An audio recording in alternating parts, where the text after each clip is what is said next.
नमस्कार। Good evening India में आप सभी का बहुत बहुत स्वागत और हार्दिक अभिनंदन। मैं अकेला ही चला था जानिबे मंजिल, मगर हम सफर मिलते रहे और कारवां बनता रहा।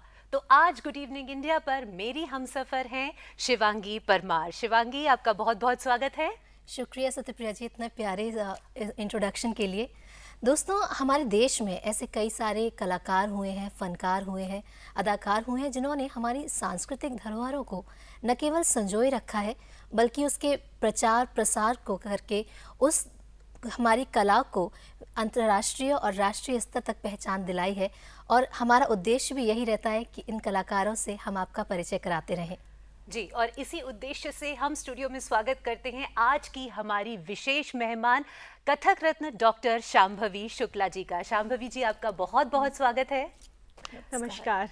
शांभवी जी, आपसे बहुत सारी बातें करनी है, लेकिन उससे पहले हम दर्शकों को दिखाना चाहेंगे आपके जीवन के कुछ अंश।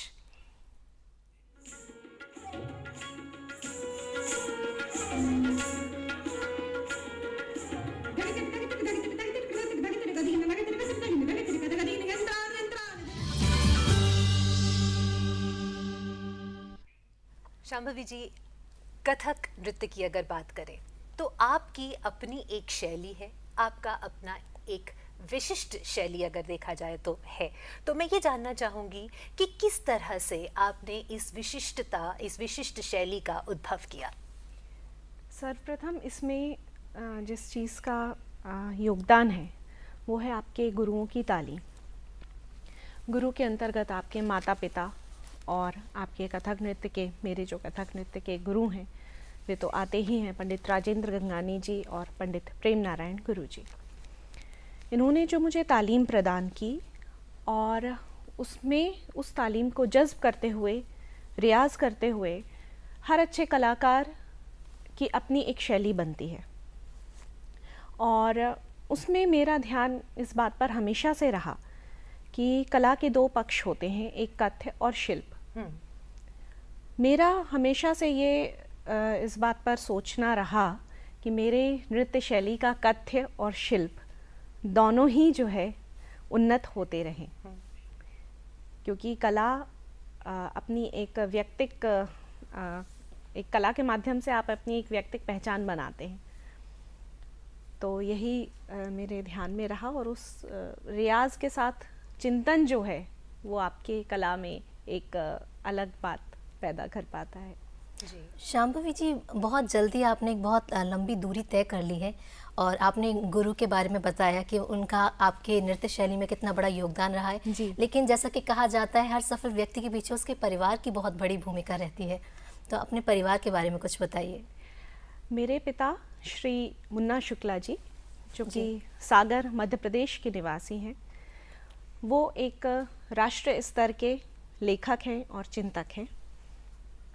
He is art critic and a writer. My mother, Dr. Kavita Shukla, he is also a cultural activist.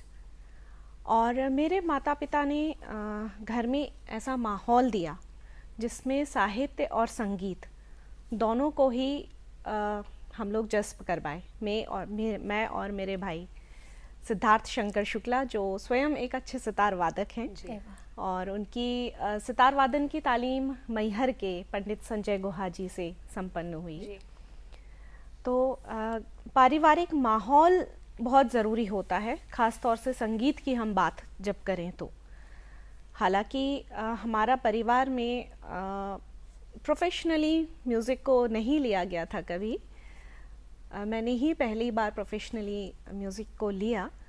But जब ये माहौल हो, संगीत की बातें हों, और सबसे महत्वपूर्ण है कि संगीत का संस्कार, गुरुओं से बात करने की तहजीब, क्योंकि संगीत में तहजीब बहुत महत्वपूर्ण है। बिल्कुल, वो ना हो तो संगीत नहीं हो सकता।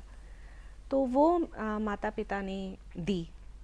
और मेरे विवाह पश्चात भी मेरे ससुराल पक्ष में मेरे ससुर जी पंडित श्यामनाथ मिश्रा जी, मेरी माँ श्रीमती कुमुद मिश्रा जी, हमेशा वो लोग मुझे सिर्फ एक बात के लिए प्रेरित करते हैं, रियाज करो। तो ये बहुत ही ज़रूरी होता है। काफ़ी खुशकिस्मत रही आप। जी, ईश्वर कृपा। तो बहुत लंबी दूरी तय कर ली, जैसा कि मैंने कहा, तो कैसा रहा इतने सालों का सफ़र जो आपने तय किया है? क्या कहूँ संघर्ष है, काफ़ी संघर्ष है। और उसमें तो हम लोग जो कलाकार होते हैं वो लगातार लगे ही रहते हैं, क्योंकि कला में ऊंचाइयां प्राप्त करना तो ध्येय नहीं है, पर कला में डूबना ज़रूरी है। बिल्कुल। तो कला में आप इस तरह से डूबें कि जहां इसके दोनों पक्षों की अगर बात करें, एक तरफ परफॉर्मेंस है, दूसरी तरफ है अनुसंधान, आपने दोनों ही पक्षों में अगर देखा जाए तो एक तरह से महारत हासिल की। तो आम तौर पर ऐसा देखा जाता है कि अगर आप परफॉर्मेंस करते हैं तो अनुसंधान की तरफ आपका रुझान नहीं होता, या अनुसंधान करते हैं तो परफॉर्मेंस की तरफ आपका रुझान नहीं होता, लेकिन आपने ये दोनों संभव कर दिखाए। Focused lifestyle, you have to very strict, आपको अपना रूटीन जो है बहुत स्ट्रिक्टली फॉलो करना होता है। और अपनी अपनी रुचि बोध है, तो मेरी रुचि हमेशा से संस्कृत में भी रही, इसलिए मैंने कथक और नाट्य शास्त्र के अंतर संबंध पर भी काम किया है। और बुंदेलखंड के कवियों पर भी मेरा कार्य चल रहा है, बिल्कुल, जिसके लिए मिनिस्ट्री ऑफ कल्चर की फेलोशिप मुझे मिली हुई है। तो सर्वप्रथम तो रुचि और जिज्ञासा, क्योंकि जैसे कि मैंने कथ्य और शिल्प की बात की थी कि संगीत, कथक में साहित्य और संगीत दोनों का ही बहुत महत्वपूर्ण स्थान है। अगर आपकी नृत्य प्रस्तुति में आपका संगीत उम्दा होगा और साहित्य उच्च स्तर का होगा तो आपकी प्रस्तुति निखरेगी। बिल्कुल, लेकिन उसके लिए अनुसंधान की आवश्यकता है। बिल्कुल। क्या यही कारण रहा कि बुंदेलखंड के कवियों पर आपने सर्वप्रथम अपनी नाट्य प्रस्तुति दी? कहीं ना कहीं बुंदेलखंड की अगर हम लिटरेचर की बात करें, साहित्य की बात करें, तो बहुत ही रिच लिटरेचर है, लेकिन कहीं ना कहीं पीछे छूटता जा रहा था। आप उसे मंच पर वापस लेकर आए। मेरा प्रयास रहा, क्योंकि मैं बुंदेलखंड की बेटी हूँ जी, वो मेरा जन्म स्थान है सागर, मध्य प्रदेश। तो बुंदेलखंड के कवियों पर करना, नृत्य करना, ये मुझे बहुत ही रुचिकर लगा, क्योंकि जब महाकवि ईसुरी की रचनाएं पढ़ी, और महाकवि पद्माकर वो तो सागर में ही जन्मे, बिल्कुल, और उनकी जो काव्य शैली है वो अनूठी है, उनकी काव्य रचनाएं तो विश्व प्रसिद्ध हैं ही। साथ ही ईसुरी हैं जिनकी रचनाओं पर मैंने कथक प्रस्तुति दी। जी, कुछ तो क्योंकि बुंदेल सुन सकते हैं आपसे क्योंकि बहुत ही खूबसूरत एक कविताएं प्रसंग है जो जी। हमारे दर्शक भी इसको पसंद करेंगे, कि जब राधा जी कृष्ण को, राधा का श्रृंगार करती हैं, राधा बनाती हैं कृष्ण को, उसी पर महाकवि ईसुरी ने लिखा है, सारी चोर बोर कर डारी गिरधारी, गिरधारी पकड़न के काजी, जुर आई सखियां सारी, नारी भेस करो मोहन को, पहनाई तन सारी। वाह, ऐसे करके ये पद चलता है।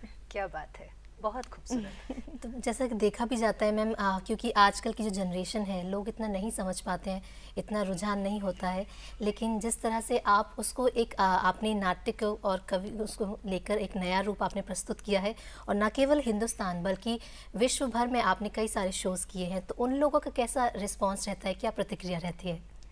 भारतीय विद्या भवन लंदन में जब नृत्य प्रस्तुति हुई जी, तो मेरा ये अनुभव है कि वहाँ जो भी मैंने कहा हिंदी में, इंग्लिश में, उससे ज़्यादा दर्शकों तक वो पहुँचा जो मैंने नृत्य के द्वारा किया।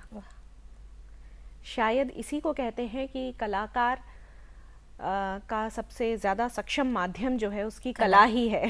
भाषा बैरियर नहीं होता। जी, तो बहुत अच्छे से लिया दर्शकों ने वहाँ पर, और भी जितनी भी जगह परफॉर्मेंसेस हुए, क्योंकि हमारे देश की मिट्टी पर करना तो it's a privilege, it's a pleasure, कि जहाँ पर लोग समझ रहे हैं, क्योंकि अगर समझदार व्यक्ति बैठा है तो उसके सामने प्रस्तुति करने का एक अलग आनंद होता है।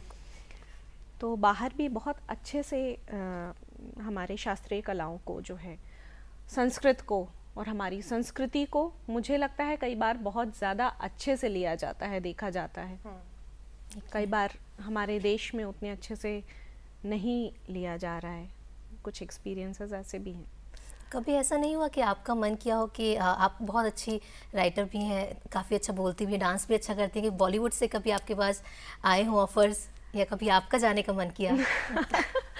जी, ऑफर्स तो आए, बट क्योंकि हम लोग शास्त्रीय और कलाओं के व्यक्ति हैं, तो जो माहौल होता है मुझे लगा कि शायद मैं उसमें फिट ना बैठूं, तो मुझे उतना वो रुचिकर नहीं लगा। मुझे लगा कि मैं हमारी जो सांस्कृतिक माहौल है, हमारी संस्कृति है, उसको ही लेकर युवाओं तक पहुंचाएं, ये ध्येय रहा। तो इसलिए जो है कभी बॉलीवुड का क्रेज़ नहीं हुआ। अभी शिवांगी ने जैसे जिक्र किया, आपने किताबें भी लिखी हैं, तो आपने एक पुस्तक लिखी है कथक विनियोग। इसके बारे में अगर आप हमारे दर्शकों के साथ कुछ साझा कर सकें। कथक विनियोग जो है, मेरे इतने वर्षों का जो अनुभव है उसके कुछ अंश मैंने उस किताब में लिए हैं। जैसे कथक और नाट्यशास्त्र का अंतर संबंध, उस पर कुछ चर्चा है उसमें। कथक और रास के अंतर संबंध पर चर्चा है, और कथक के आंचलिक तत्व और लोक तत्व, इस विषय पर भी उस किताब में चर्चा है। और हमारे घराने के, जयपुर घराने के विद्वानों का समकालीन कथक परिदृश्य में क्या प्रभाव रहा, इस पर भी चर्चा है। अच्छा, अभी आपने जयपुर घराने का जिक्र किया, तो आप जयपुर घराना और बनारस घराना दोनों से संबंध रखती हैं, तो कैसे इन दोनों घरानों का जो प्रभाव है वो आपकी नृत्य शैली पर नजर आता है? जी, मेरी प्रारंभिक तालीम पंडित प्रेम नारायण गुरु जी से हुई, सागर मध्य प्रदेश में, जो कि बनारस घराने से संबंध रखते हैं। उनकी तालीम बनारस घराने में संपन्न हुई। तो मेरी प्रारंभिक तालीम जो हुई, और वो बहुत सघन हुई। उसके पश्चात मैं जब I was in class 10th, तब हम आए पंडित राजेंद्र गंगानी जी के पास, और उनकी मैं घंटाबंद शागिर्द बनी। दोनों का एक अपना एक आंगिक वैशिष्ट है, और दोनों घरानों के उस आंगिक वैशिष्ट को मैं प्रयास करती हूँ कि अपने नृत्य में रखूं। और शायद इसके ही कारण आपने जैसा कि कहा था प्रारंभ में कि आपकी एक अपनी नृत्य शैली दिखती है जी। वो इन्हीं के सम्मिश्रण के कारण जो है दोनों घरानों की जो हमारे दर्शक नहीं समझ पाते हैं, हर नृत्य फॉर्म, डांस फॉर्म्स जो होते हैं, उनकी एक अलग अलग शैली होती है, अलग घराना होता है, तो इनमें क्या रहता है, इनमें क्या डिफरेंस रहता है, किस तरीके से उनको पहचान सकते हैं? बड़ा गहन और यक्ष प्रश्न है, क्योंकि इसमें बहुत सारी बातें हैं। बट मैंने जैसे कहा कि आंगिक अभिव्यक्ति के बहुत सारे चरण होते हैं, और आंगिक अभिव्यक्ति में और हर घराने का अपना वैशिष्ट है। जैसे जयपुर में हम लोग सिरप करते हैं या कवच लेते हैं, तो ये सारा अंग जयपुर का अंग है। अलग अलग तालों को प्रस्तुति करना, इस तरह की चीज़ें बहुत सारी हैं, वो अगर हम बात करेंगे तो बहुत लंबा विषय हो जाएगा। ऐसी विशेषताएं हैं, हर घराने की अपनी एक विशेषता है।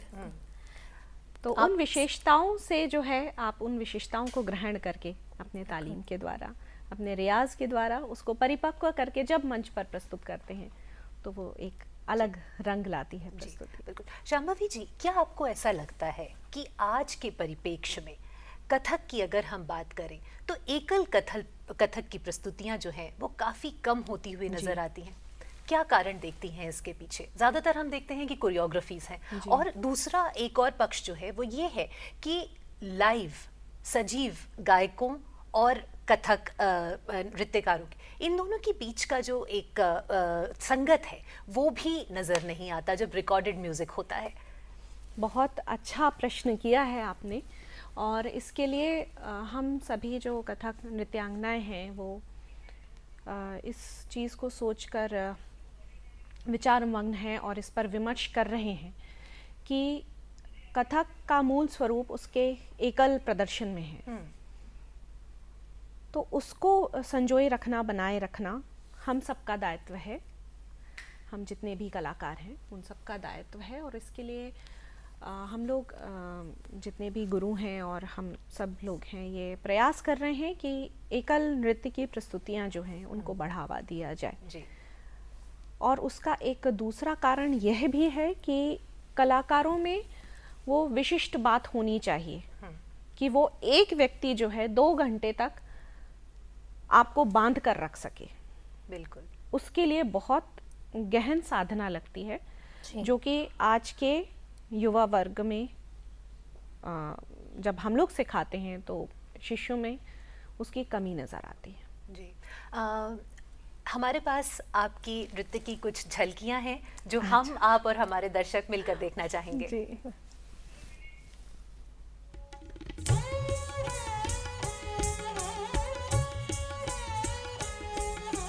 दान दान धान दान तकिट तकिट तकिट तकिट गिन्नळान गिन्नळान घे घे दादा दीदी नाना कत्ता कत्ता तिरकट तान तान तान थरी कुकू द्रगन द्रगन थे इतत ते कुकू जनन नन द्रग जनन नन रक कत कत गदी गिन दान दान दान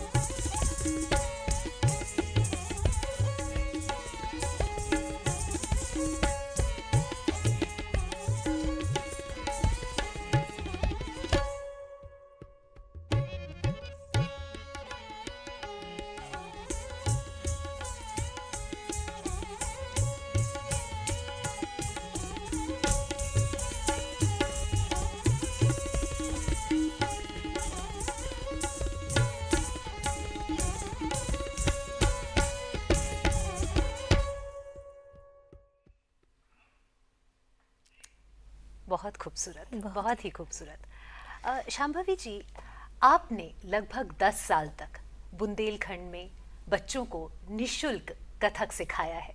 क्या विचार था इसके पीछे? कथक की तालीम के लिए मुझे बहुत संघर्ष करना पड़ा। तो मैं ये चाहती थी कि बुंदेलखंड की बेटियों को, और अकेली बेटियों को नहीं, बेटों को भी ये अवसर मिले कि आधुनिक जो तकनीक विकसित हुई है दिल्ली में, जो हमारे गुरुजनों ने जो हम लोग को प्रदान की है, वो हम बांट सकें।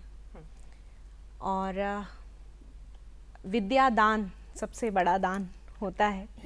तो उसी उद्देश्य से मैंने जो है बुंदेलखंड में कथक नृत्य की शिक्षा का प्रचार और कथक नृत्य का प्रचार प्रसार करने का सोचा।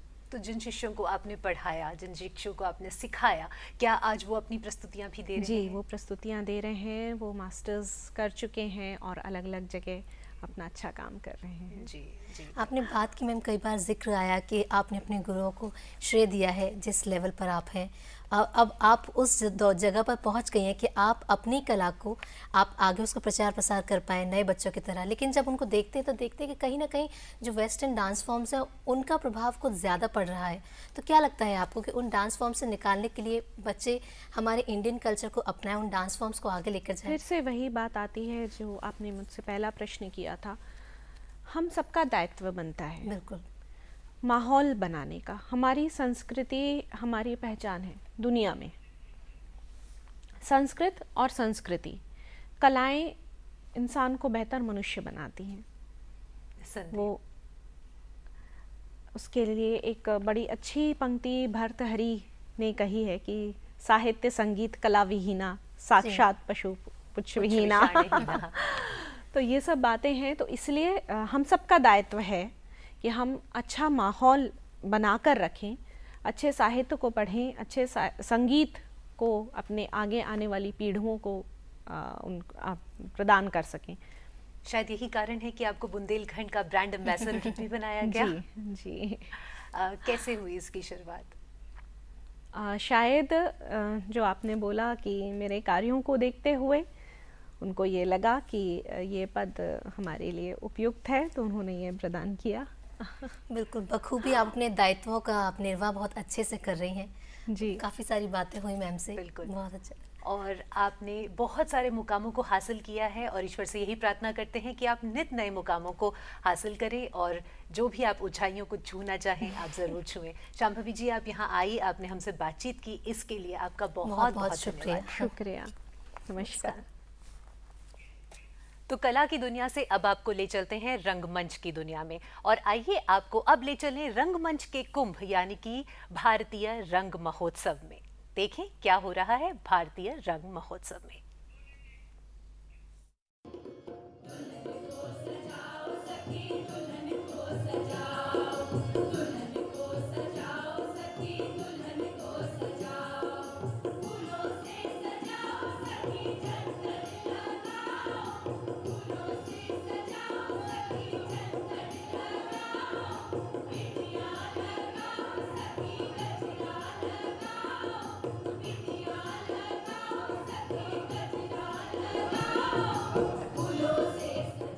राष्ट्रीय नाट्य विद्यालय द्वारा आयोजित ये 20वां भारत रंग महोत्सव है। ये सिर्फ राष्ट्रीय रंग महोत्सव नहीं है, इंटरनेशनल अंतर्राष्ट्रीय रंग महोत्सव है जो 1 फरवरी से आरंभ होकर के 21 फरवरी तक की दिल्ली में चल रहा है।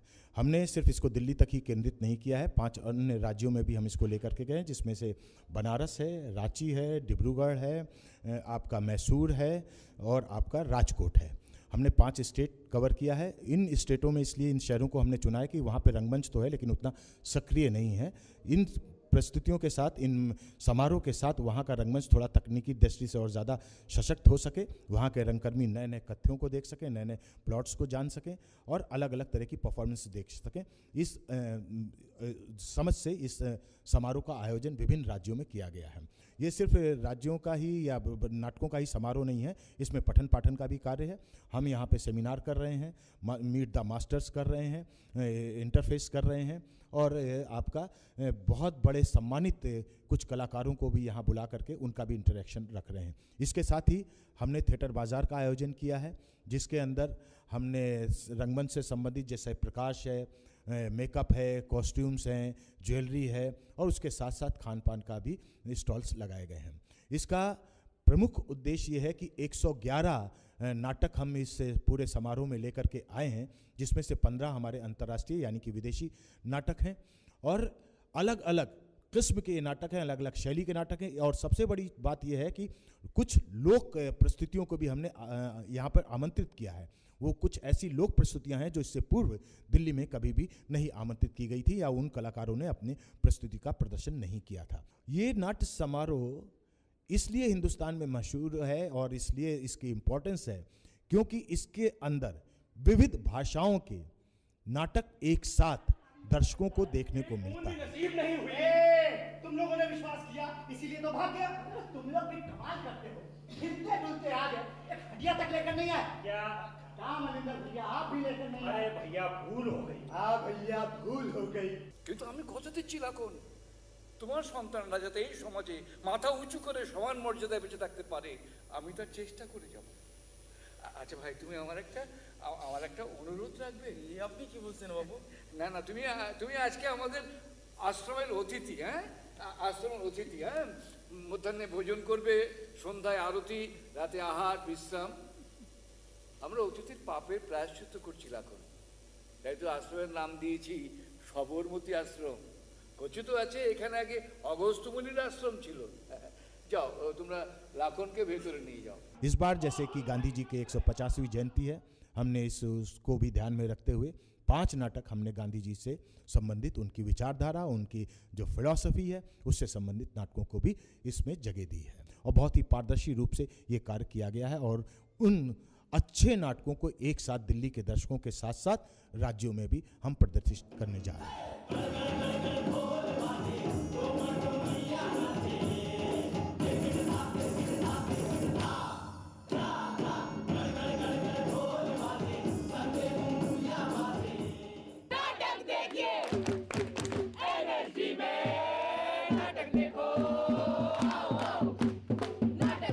भारत रंग महोत्सव नाटकों का एक फेस्टिवल है, एक समारोह है और इस वक्त ये सिर्फ भारतवर्ष का ही नहीं, एशिया का लगभग सबसे बड़ा ड्रामा फेस्टिवल है। इसमें जो है करीब 112 नाटक होंगे, जिसका कि आनंद लाखों दर्शक इन 6 शहरों में लेंगे।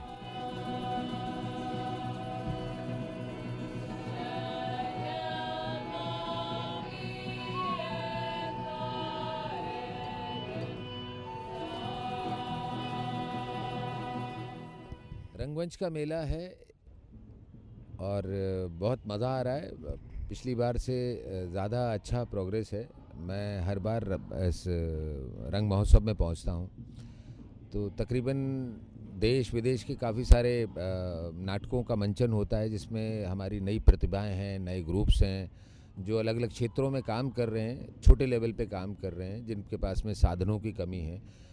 तो वो सब दूसरे के नाटक देखते हैं, दूसरे ग्रुप्स के नाटक देखते हैं, तो देखकर उनको अच्छा लगता है और अपने ग्रुप में भी इम्प्रूवमेंट करते हैं। और रहा सवाल दर्शकों का, तो दर्शक भी यहाँ आते हैं और अच्छा प्लेटफॉर्म है भारत रंग महोत्सव का ये, तो जिसमें राष्ट्रीय अंतर्राष्ट्रीय लेवल पे एक दूसरे को देखने का मौका मिलता है। दरवाजा खोला, देखा पूरा गांव रोते तड़पते गुहार करने लगा। हाय हाय, हमारे नन्हे नन्हे बच्चे, हमारे सोना क्या चिड़िया काम के बिना ही रहेंगे? जंगली सियार उन्हें अपनी नाखून से चीर फाड़ डालेंगे। तू तो ये सब जानती हो, बचपन से बाप के साथ रही हो। बचा लो हमें। तो शांभवी, क्या आप भारत रंग महोत्सव में गई हैं अभी तक? अभी तक तो नहीं, लेकिन ये वीडियो देखने के बाद अब मैं ज़रूर जाना चाहूँगी। बिल्कुल, तो आप और हमारे दर्शक, आप दोनों मिलकर भारत रंग महोत्सव का हिस्सा बन सकते हैं। भारत रंग महोत्सव, आपको बता दें कि 1 से 21 फरवरी तक दिल्ली में और कई और शहरों में भी कई नाटकों का इसके तहत मंचन हो रहा है, तो आप सभी इसका हिस्सा ज़रूर बने। और क्योंकि अब हम रंगमंच की दुनिया में पहुंच ही गए हैं, तो चाहेंगे कि रंगमंच की दुनिया से ही एक ऐसे अदाकार को, एक ऐसे कलाकार को आपके सामने लेकर आएं जिनके योगदान ने रंगमंच की दुनिया को, थिएटर की दुनिया को एक बहुत ही बड़ा मकाम हासिल कराया है। आज हमारे स्टूडियो में खास मेहमान हैं theatre director and actor Ravi Taneja ji. Sir, बहुत बहुत स्वागत है आपका हमारे स्टूडियो में। नमस्कार। बहुत बहुत स्वागत है रवि। शुक्रिया आपका बहुत। आपसे कई सारी बातें करनी है, लेकिन उससे पहले दर्शकों को दिखाते हैं हम हमेशा आपके जीवन के कुछ अंश, और उसी से हम शुरुआत करना चाहेंगे।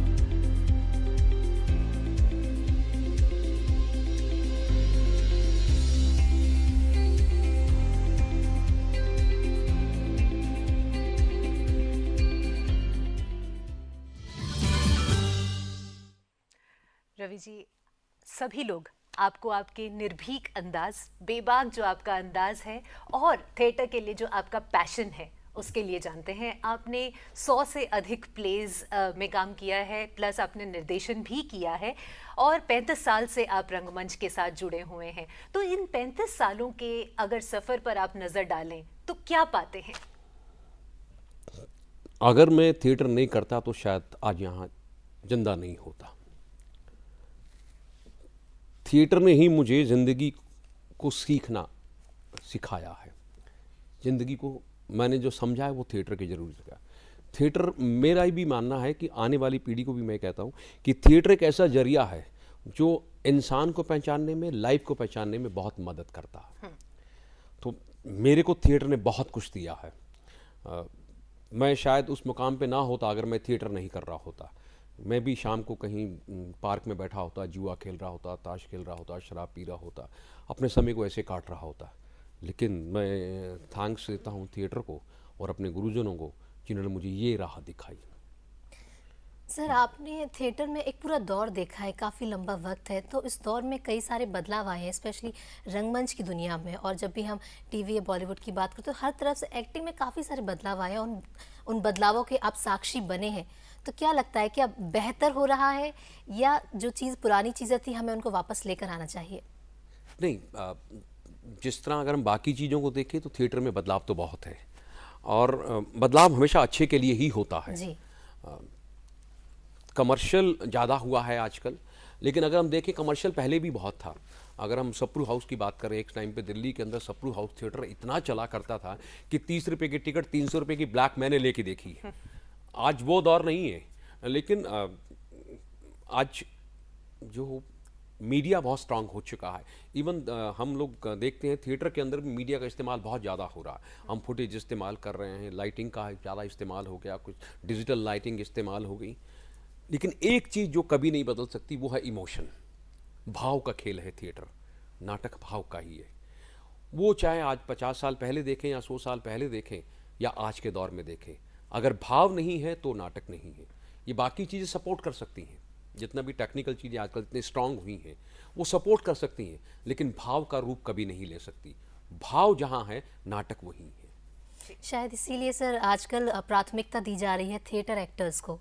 बाकायदा बॉलीवुड में भी जो एक्टर्स हैं उनको कहा जाता है कि आप थिएटर से प्रशिक्षण लेकर आइए, उसके बाद उन लोगों को प्राथमिकता दी जाती है। वो उसका कारण यही है। देखिए, पहली सीढ़ी तो यही है थिएटर।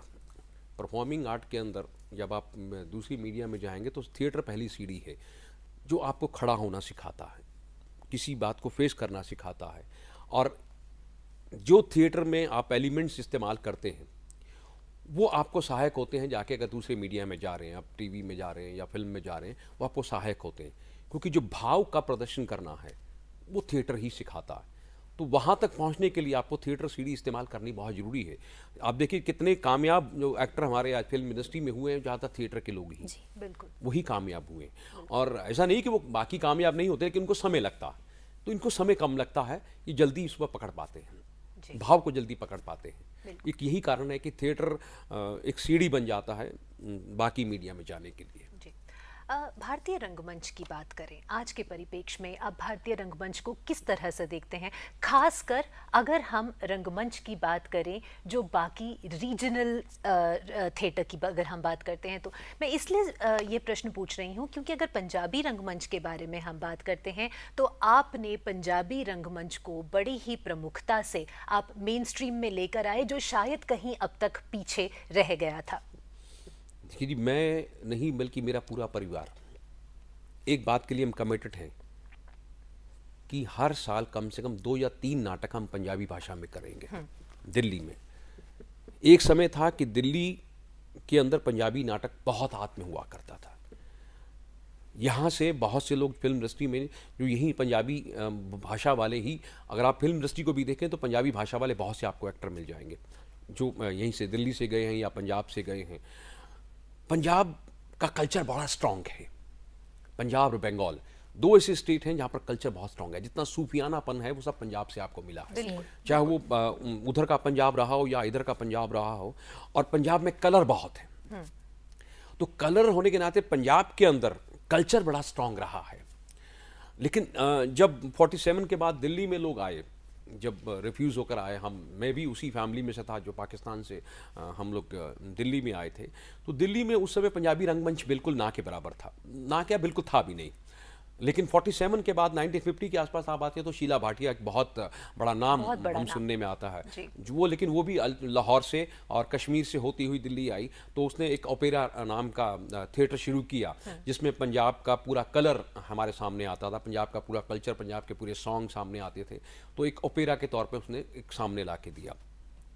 अब दिल्ली के अंदर में पंजाबी जो पंजाब से या पाकिस्तान से आए थे वो आहिस्ता आहिस्ता अपनी जड़ें बना रहे थे,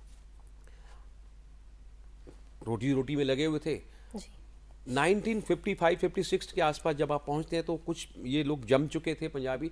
अब इनको कोई अपनी भाषा वाला कुछ कल्चर चाहिए था, तो शीला भाटिया ने उनकी उस डिमांड को पूरा किया। शीला भाटिया के शो बहुत हाउसफुल ले जाया करते थे। आहिस्ता आहिस्ता फिर खोसला साहब आए, फिर जसूजा साहब आए, फिर पारतोष गार्गी आए, फिर एक दौर आया सप्रू हाउस नाटकों का। लगभग 12-13 साल कमर्शियल थिएटर से बोला करते थे, दुअर्थी पंजाबी नाटक से बोला करते थे हम लोग। वो आया, उसने एक डिमांड पूरी की। अच्छा, जब 70s के आसपास, 72-70 के आसपास पंजाबी लोग काफ़ी रच पुच चुके थे, अच्छा खासा कमाने लग गए थे, सेटल हो चुके थे, बच्चे स्कूल में जाने लग गए थे। अब वो इस तरह से, क्योंकि पंजाब में इश्क मुश्क बहुत है, सूफियाना तक बहुत है, तो सप्रू हाउस ने उनकी उस डिमांड को पूरा किया, उनकी इश्क मुश्क की बातों को पूरा किया। और दिन में 3-3 शो हम पंजाबी नाटकों के होते, 3 बजे, 5 बजे, 7 बजे और कई बार तो रात को 9 बजे का भी शो होता रहा, इतनी हाउसफुल जाया करता था। लेकिन दूरथी होने के कारण आहिस्ता आहिस्ता आहिस्ता वो खत्म होता गया। एक समय ऐसा आया पंजाबी थिएटर बिल्कुल सुनसान था, बिल्कुल दिल्ली में पंजाबी थिएटर बिल्कुल खत्म हो चुका था और लोग इस तरह के नाटक देख के, सप्रू हाउस के दूरथी नाटक देख के ऊब भी चुके थे। ऐसे वक्त में आवाज आई थी कि कोई अच्छी कदरों वाला नाटक भी दिखाओ। पंजाबी बहुत रिच भाषा है, तो उस भाषा का इस्तेमाल हम क्यों नहीं कर रहे। तब ऐसे मौके पे डॉक्टर चरणदास सिद्धू एक राइटर हुए थे, वो आए और अपना नाटक लेकर आए। तो मेरी तब तक मेरी उम्र 18-19 साल हो चुकी थी और चूंकि मैं कॉलेज के अंदर, मुझे पहला एक्टिंग का अवार्ड पंजाबी नाटक से मिला था। उस समय पंजाबी नाटकों का काम होता था, यूनिवर्सिटी लेवल पे पंजाबी नाटक हुआ करते थे।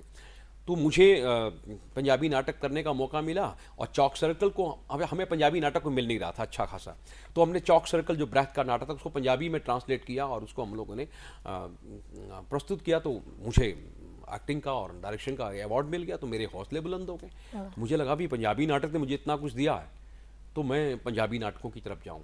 तब डॉक्टर चरणदास सिद्धू का पदार्पण दिल्ली में हो चुका था, तो उनके साथ मैं जुड़ा और तब लगभग 7-8 साल या यूँ कहो कि हमने 20-1 साल पंजाबी नाटक ही किए।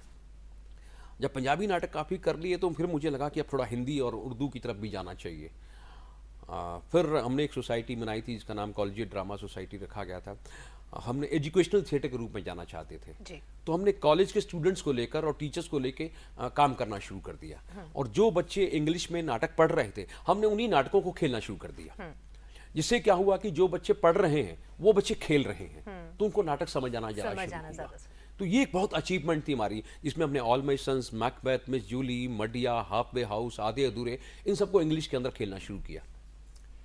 तो उन्हीं बच्चों के साथ जो बच्चे पढ़ रहे थे, तो जब हम इस बात को देखते, बच्चे से पूछते थे कि आपके एग्जाम में नंबर कितने आए, कहते बाकियों का तो पता नहीं, लेकिन जिस नाटक में हमने खेला उस नाटक में हमें अच्छे नंबर मिले। तो समझ में आना शुरू हुआ। तो फिर इंग्लिश नाटक, हिंदी नाटकों ने मुझे बहुत नाम दिया। मैंने कोणार्क नाटक जो किया, सबसे पहले मैंने कोणार्क मुश्किल सब्जेक्ट उठाया था। इनफैक्ट इसको भी आपने कॉलेजिएट ग्रुप के साथ ही पहले किया था। हाँ, हाँ। और उसके बाद अभी पिछले कुछ सालों में आपने दोबारा से इसको एक तरह से रिवाइव किया। जी। कोणार्क मैंने मुझे कॉलेज ने बुलाया था कि हमारे यहाँ कुछ आप हिंदी नाटक करके करो। तो सबसे मुश्किल सब्जेक्ट मैंने कहा उठाना चाहिए मुझे, आसान सब्जेक्ट तो कहीं भी कर लो और मेरे पास समय भी है और कॉलेज पैसा भी दे रहा है। तो उन दिनों मैंने कोणार्क नाटक पढ़ा था और मैंने जब उसकी हिस्ट्री पढ़ी तो मुझे लगा कि कोणार्क नाटक किया क्यों नहीं किसी ने अभी तक। तो मैं उनके परिवार से मिला, जगदीश चंद्र माथुर साहब का लिखा हुआ नाटक था, उनकी जो डेथ हो चुकी थी, उनके परिवार से मिला तो उन्होंने कहा था हम 30 साल से मैंने कोणार्क नाटक नहीं दिखा, उनके परिवार ने बोला। तो मुझे बड़ा अचंभा लगा। फिर मैंने उसमें कमियां देखनी शुरू की, तो मुझे कमी तो नहीं लगी, लेकिन एक बात लगी, इसमें कोई फीमेल पात्र नहीं है कोणार्क के अंदर, और दूसरा सब्जेक्ट इतना ड्राई है, उसमें सिवाय मार धाड़ के और कुछ नहीं है, तो उसमें रस कहाँ से पैदा किया जाए।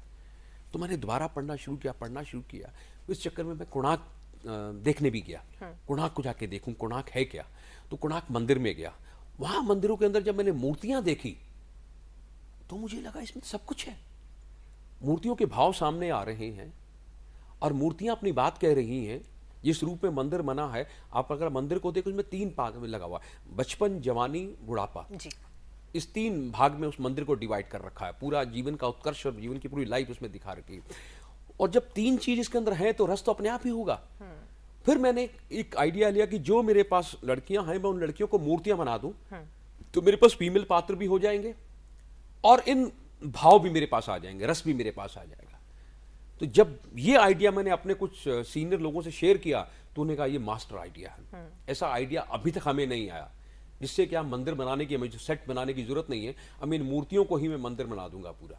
और फिर मूर्तियां ही अपनी बात करती हैं। गुस्सा है तो गुस्से में रिएक्ट करेंगी, कोई गलत बात हो रही है तो रिएक्ट करेंगी, प्यार से रिएक्ट करेंगी, करुणा रस इसके अंदर आ जाता है। माँ बेटे की कहानी शुरू होती है, बाप बेटे की कहानी शुरू होती है, तो पीछे मूर्तियां जो है वो माँ भी बन जाती हैं, और जब गुस्सा आता है तो चंडी भी बन जाती हैं। तो ये जब रूप सामने आया तो कोणार्क बहुत सक्सेस हुआ उसमें, क्योंकि इसमें शायद बहुत सारे लेयर्स भी थे, इमोशंस के भी, और कई सारे नरेटिव्स भी एक साथ थे। ऐसे में एक और मैसेज, एक संदेश जो कोणार्क नाटक देता है वो है क्लास डिवाइड और क्लास स्ट्रगल का भी। तो उसको भी आपने इसमें बखूबी उसका भी आपने बिल्कुल चित्रण दिखाने किया। की कोशिश की है। जी। राइटर का जो कहना था, मैं उसी बात को आगे लेके चला था। हिंदुस्तान बना है मजदूरों के कंधों पर, हमें उनकी बात सुननी चाहिए। हिंदुस्तान बना है कलाकारों के कंधों पर, हमें उनकी बात सुननी चाहिए।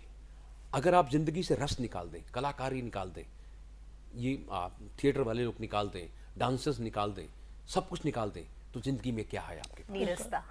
निरस्ता। तो इनको आप कैसे छोड़ दोगे? आज जितनी बड़ी बड़ी बिल्डिंग्स बनी हुई हैं, जितने बड़े बड़े मंदिर हिंदुस्तान में बने, वो किसने बनाए हैं? कलाकारों ने। इन्हीं कलाकारों ने बनाए हैं। उनकी कल्पना से उपजा है सब कुछ। तो इनको हम कैसे जुटला सकते हैं? तो राइटर जो यहाँ पर ये कहता कि कलाकारों के कंधों पर ही टिका हुआ हिंदुस्तान, आप उसको नकार नहीं सकते। मैंने इस बात को प्रमुखता से आगे रखा। कोई कलाकार भेड़ बकरी नहीं है कि जो राजा आए वो अपनी तरफ ले जाए और दूसरी तरफ से खींच ले।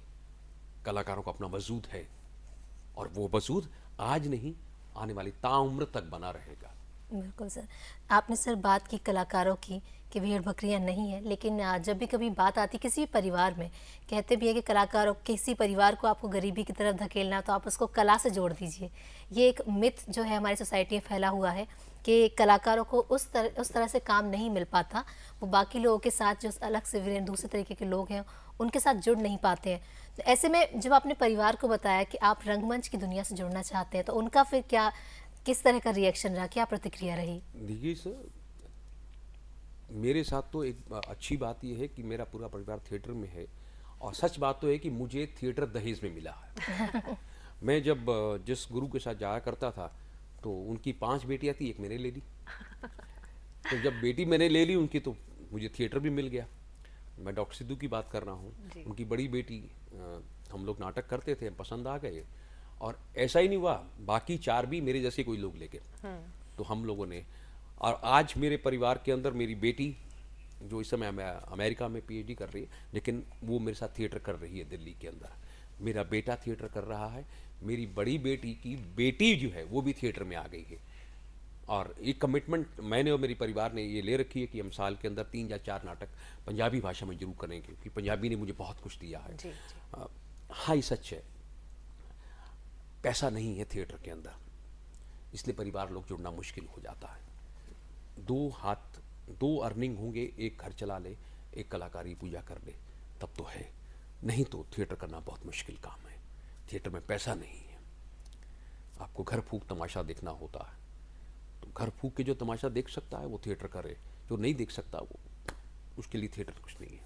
लेकिन बदलाव आ रहे हैं सर। अब ऑडियंस की बात करें तो पहले हमने जब हम पैदा हुए थे उस वक्त शायद इतना ज़्यादा नहीं था, लेकिन अब कहते डिजिटल हो गया है वर्ल्ड, तो हम लोग ज़्यादा कनेक्टेड रह पाते हैं, हमें ज़्यादा जानकारी है कि कहाँ पर क्या कुछ चल रहा है थिएटर से रिलेटेड। हाँ, इन्फॉर्मेशन अब आप दूर तक जा रही है, मीडिया बहुत स्ट्रांग है इस मामले में, सोशल मीडिया बहुत स्ट्रांग है, इन्फॉर्मेशन जा रही है, लेकिन फिर भी थिएटर देखने वाले वही लोग हैं जो आज 25 साल पहले थे या 50 साल पहले थे, उन्हीं की पीढ़ी जो है वो थिएटर देख रही है। नए दर्शक जुड़े हैं, जा रहा है। हाँ, नए दर्शक जुड़े हैं, लेकिन अभी टिकट वाले नहीं जुड़े। बिल्कुल टिकट वाले नहीं जुड़े। सभी लोग फ्री में जब देखना हम चाहते सिनेमा हैं। देख लेंगे 2-2 हज़ार रुपए के टिकट लेकर, लेकिन जब थिएटर की बात हो, यार कुछ पास दे दो तो हाँ। ठीक है। तो ये चलता है।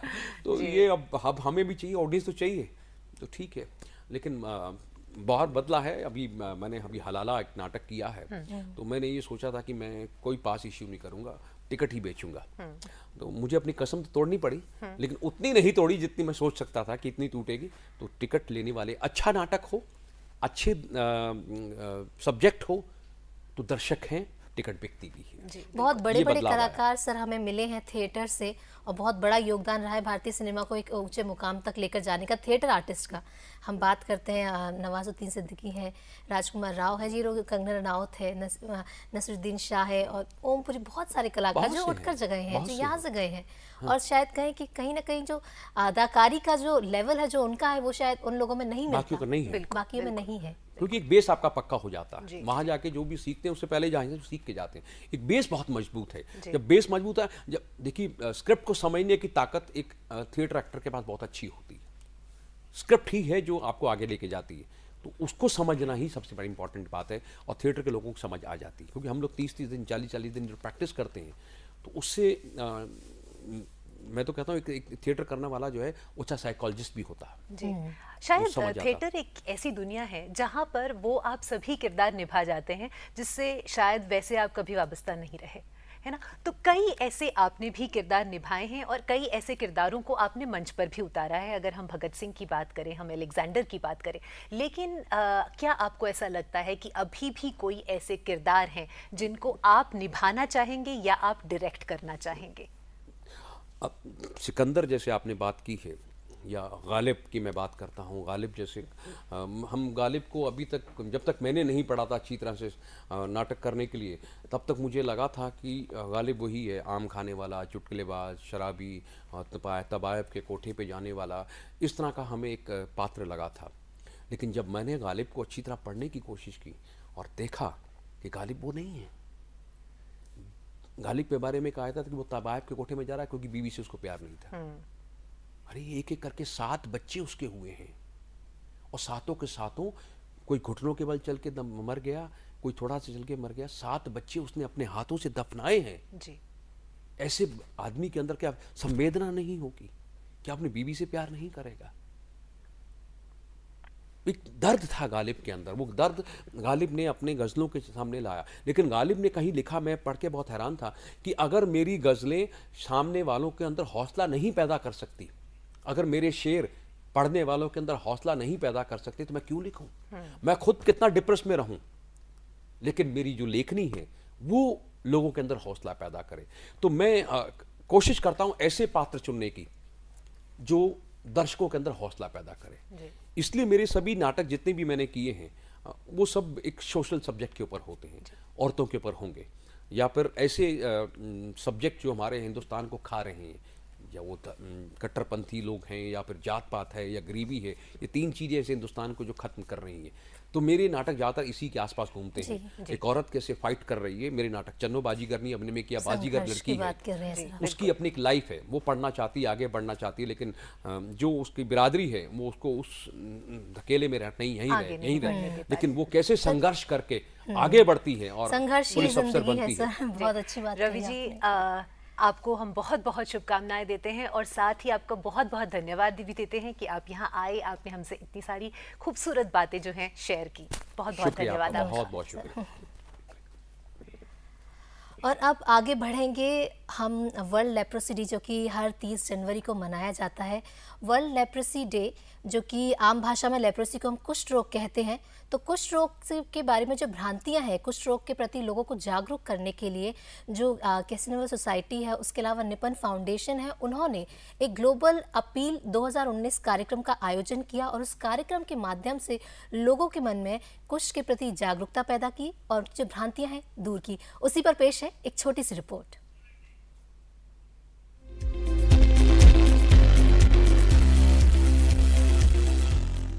कुष्ठ रोग एक संक्रामक बीमारी है जो धीमे गति से विकसित होने वाले बैक्टीरिया माइक्रोबैक्टीरियम लेप्रे के कारण बढ़ती है। इसी अवसर पे the Nippon foundation and Sasakawa Indian leprosy foundation ने मिलकर 14th एनुअल ग्लोबल अपील का आयोजन किया, जहां पर उनका एम था to end the stigma and discrimination against people affected by leprosy. हर साल मिस्टर सासाकावा मार्टर्स डे पर एंटी लेप्रेसी डे भी जो है उस पर एक ग्लोबल अपील लॉन्च करते हैं, जिसमें वो एक प्रार्थना करते हैं सबसे कि सब लोग मिलकर ये प्रण लें कि वो लेप्रेसी या कुष्ठ रोगियों के प्रति कोई शोषण या भेदभाव नहीं करेंगे, क्योंकि आज समाज में दवाइयाँ तो हैं, इलाज है। अब ये भी साबित हो गया है कि कुष्ठ रोग का पूरी तरीके से इलाज हो सकता है। हम लोग मौका देते हैं आर्थिक और तकनीकी सहायता के द्वारा कि वो अपना कारोबार शुरू कर लें और अपने पैरों खड़े हों।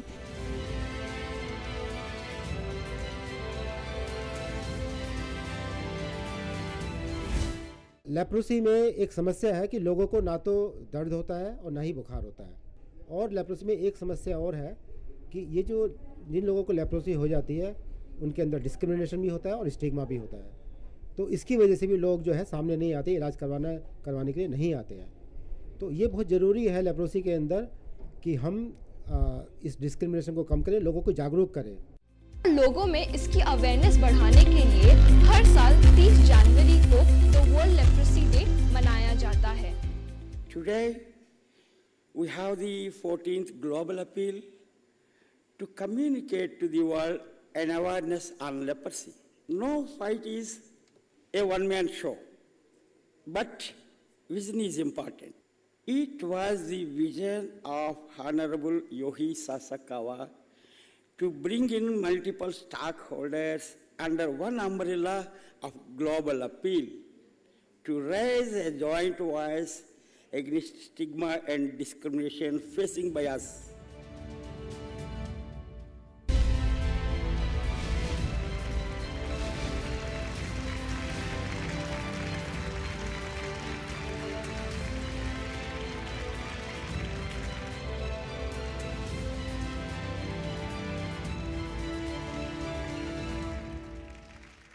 To commemorate Gandhi's lifelong care and compassion for persons affected by leprosy, while advocating inclusion and rejecting discrimination.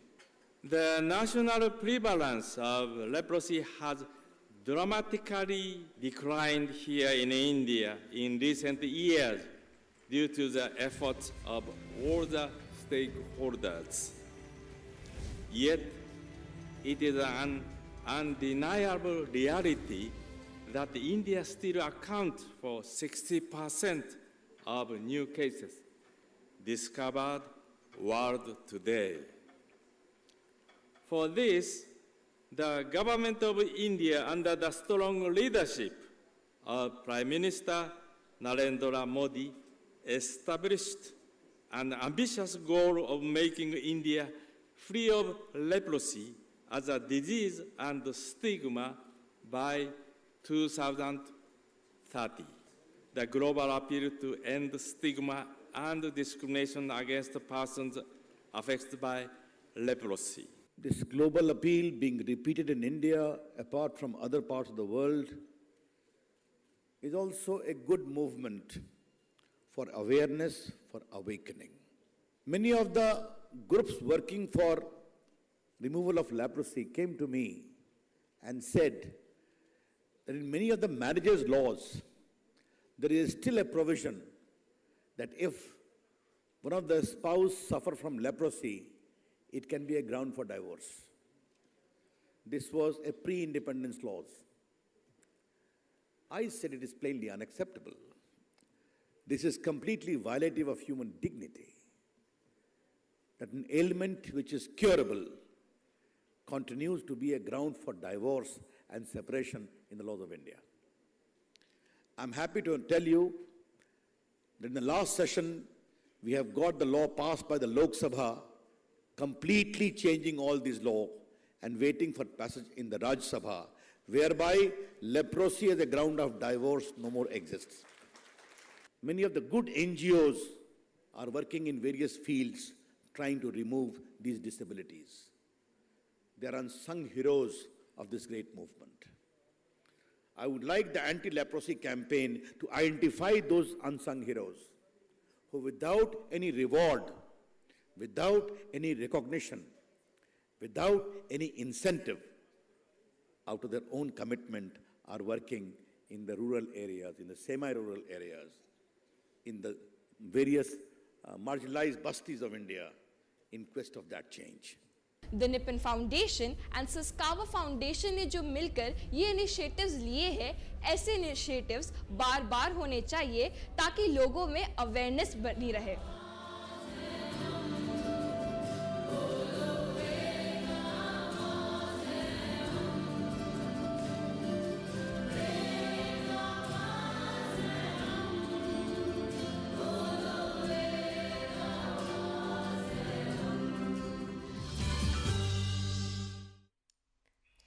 Good evening India के आज के इस अंक में बस इतना ही। हमें ज़रूर बताइएगा कि आज का यह अंक आपको कैसा लगा। हमारा ईमेल आईडी है goodeveningindia.dd@gmail.com। और जल्द ही आपसे फिर मुलाकात होगी एक ऐसे ही रोचक अंक के साथ। तब तक के लिए हमें दीजिए इजाज़त। नमस्कार।